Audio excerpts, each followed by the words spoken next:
Good evening. This is CTV News for Wednesday, July 24th. I'm Patricia Vallone. And I'm Byron Scott. Thank you for joining us tonight.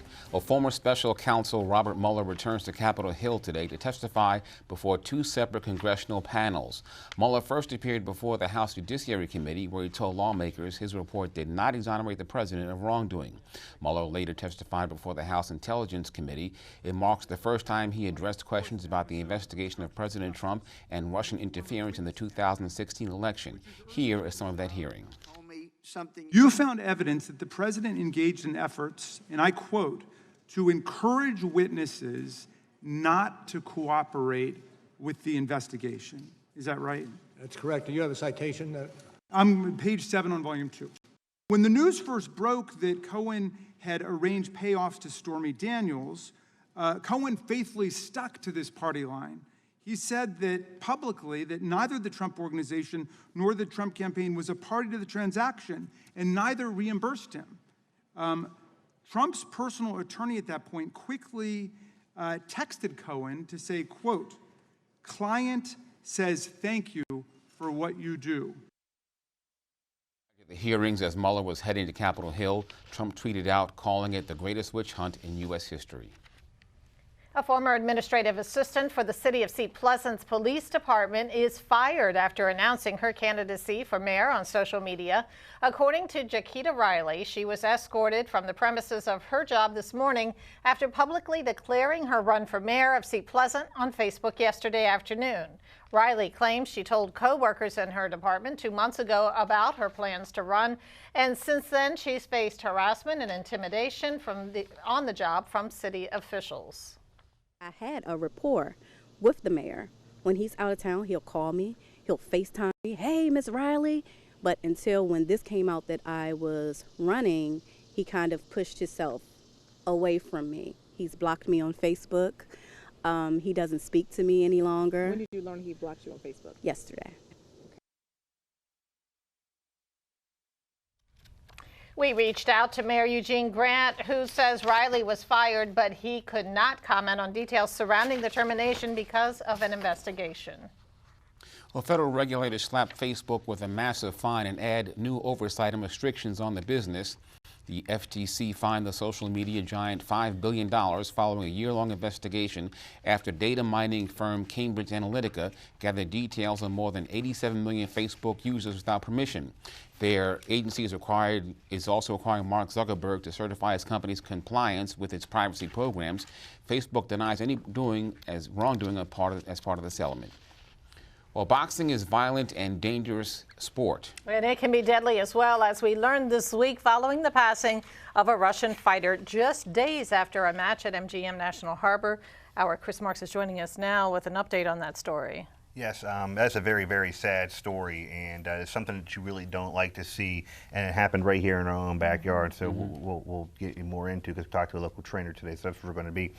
As we just said, boxing is one of the most violent and dangerous sports around. When matches end, the fighters routinely have bad facial cuts, bruises, and concussions. Recently, the worst happened here at MGM Grand as Maxim Dadishev died of a cerebral edema, which was caused from hits to the head after his match with Subriel Matias was stopped in the 11th round. Trainer Gary Russell Sr. trains all of his sons, including WBC featherweight champion Gary Russell Jr. We caught up with him and asked him about the fight and when a trainer knows if his fighter has been hit enough. It's about how coherent they are in the corner, whether or not they can really receive, or I can see visibly that they're receiving instructions, some of the expressions on their face. Are they up for it, or they just seem like lethargic and down? That's telltale signs that something's wrong. I don't think that the fight itself was the main factor in this fatality. I think that during his training, he might have been doing excessive sparring and stuff of that nature. It's a hard task trying to keep these kids safe. And even more so, it's mentally pressing because I have my kids, my offsprings doing it. And I realize the sport can be very dangerous. I try to instill them to get plenty of rest, not to run the streets at night. You know, do all the things that would help them to be, fresh, mentally and physically. And it's a hard task, I tell you. It's a sad day for boxing. I know his coach, Buddy McGirt, and I spoke to Buddy. I was there actually at the fights. And Buddy was in the corner. I was sitting across from him. He looked at me. I said, "This is a good kid," and he acknowledged me. I didn't think the kid was getting hit that much. From where I sat, it didn't look that way. But Buddy pleaded with the kid to stop, and he let him frown and stop the fight. And unfortunately, he went in the back, passed out, and had to be rushed to the hospital.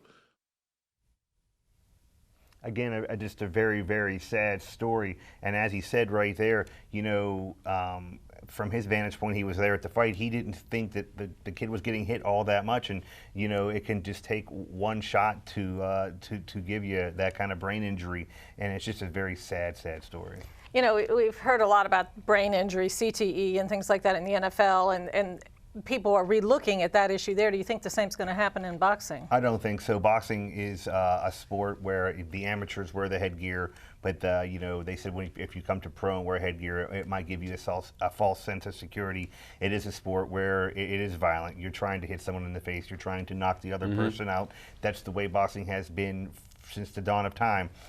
Relatively speaking, not many boxers since it started have really died in the ring. I think we're looking at less than 600 total, and that's over close to 200 years. So it just, when it happens, it is so high profile, as in this case right here. I was going to say, it's pretty rare to happen, isn't it? Yes, it doesn't happen all that often. Yeah. Okay. All right, Chris, thank you. Thanks, Chris.